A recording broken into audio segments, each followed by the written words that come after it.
In today's Forsaken video, I'll be making a tier list of every single character in Forsaken. First, I'm gonna start with the survivors, then I'm gonna go with the killers. The sections we have here is goated, better than good, good, meh, unspoken bad, and trash. Okay, let's go in the video. First, we have Noob. Now, Noob's abilities are very good, especially the Bloxicola. Usually, like in LMS, if you don't have a Bloxicola, you can rely on Noob's Bloxicola and the Ghost Burger.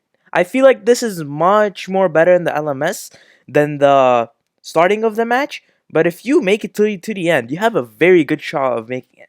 So this is gonna go better than good. Okay, now we're gonna go to 007 and 7. Okay, this character or survivor is not better than Noob in LMS or at the start. It heavily relies on tricking the character, and if the killer is smart enough, they'll probably not fall for the tricks, and the cool GUI takes a very long time to load. So I feel like this is not better than Noob in the start or in LMS. So I'm gonna put this in good. Okay, now let's start with Shadaletsky. Now Shadaletsky is probably one of my most favorite characters in Forsaken.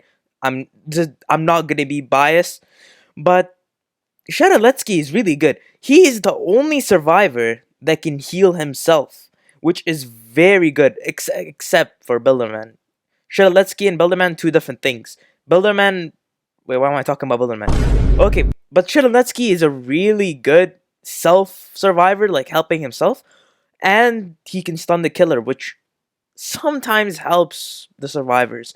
So if you're looking for self survive chances, or like having a better chance of surviving by yourself, I would recommend Shadaletsky. And for that reason, I'm gonna put it in front of Noob, just because of its healing ability.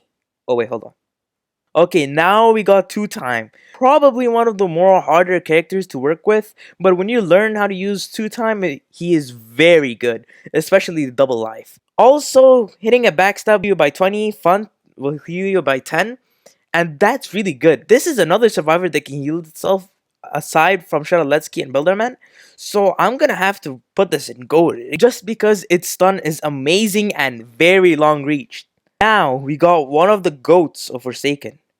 Guest 1337. Is that right? But Guest 1337 is probably one of the best characters there is in Forsaken. Single handedly, because he can block and the cooldown is only like 25 to 20 seconds.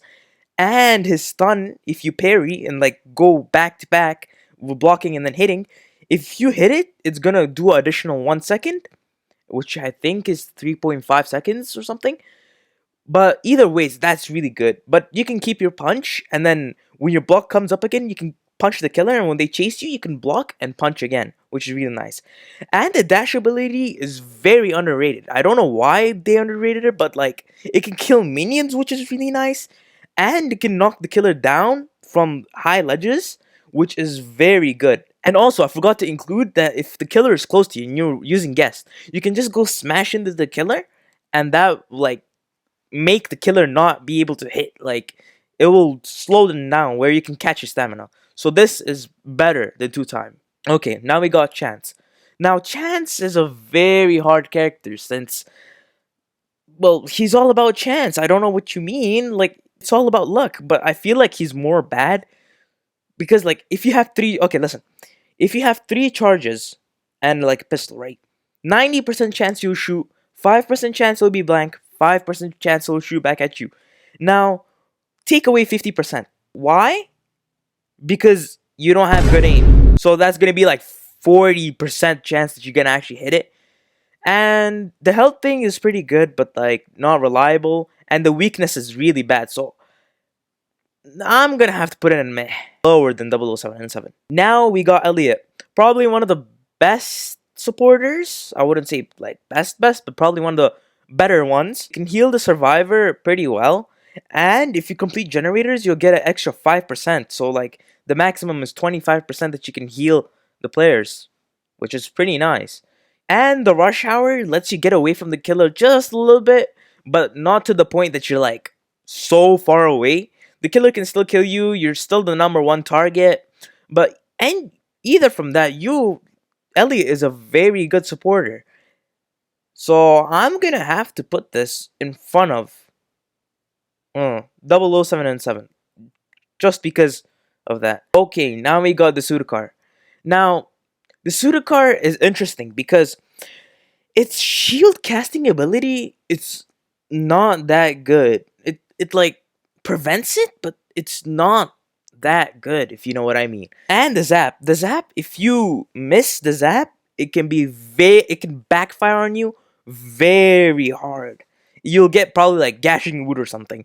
But if you hit it, it's still not that good. It just gives the killer a little bit of break where they can catch their breath and then come chase you again, which you don't want, certainly. But the Sudokar, I don't think if it's that much of help. Like, its cooldown are long. It's not that useful overall, so I'm gonna have to put this in unspoken bad or even trash. Probably unspoken bad. Okay, we got two more, but we're gonna start with Taff. Taff is very annoying, especially its tripwire. It can slow down the killer like speed 2, negative speed 2, and that's very good actually, and it highlights the killer. So every like a wounded player, what did I just say? So a wounded player can know where the killer is and not go there, which is very nice. But it can be very easy to spot, except if it's like a dark map. But yeah, I mean you can still spot it, but you can still spot it in a dark map. But it's pretty good if the killer hits it. Now the trip mine, it's hard to say. It gives the killer helpless, which is very good. But like the killer always sees it. If it's like on a hard corner, then no, the killer will not see it. Probably get triggered and give it helpless and subspaced. But if not that useful, it just gives killer a break, like I said. So I'm gonna have to put Taff in behind Chance. Like the Sudokar, I feel like Taff is more useful than it. Last but not least, we got Builderman. Now I don't know why people underestimate Builderman because he is very good at it. Good addition to the team. Now he gets targeted and he dies. All the stuff goes down, all his creations, but it's not that big of a deal. Especially if Builderman keeps hiding, its sentry does good job. It slows down the killer, which is very nice and helps the other person escape. And it takes 2 hits, which is a lot of HP. And the dispenser, if you hide the dispenser in a good spot, it can heal a player fully in 1 minute, which is very nice. Like, I've used dispensers many times in a clutch, and it's so good. Like, oh my god. Builderman, I think it's easily better than both Shadaletsky and Noob. Okay, now let's start with the killers, and I need to get rid of these guys, so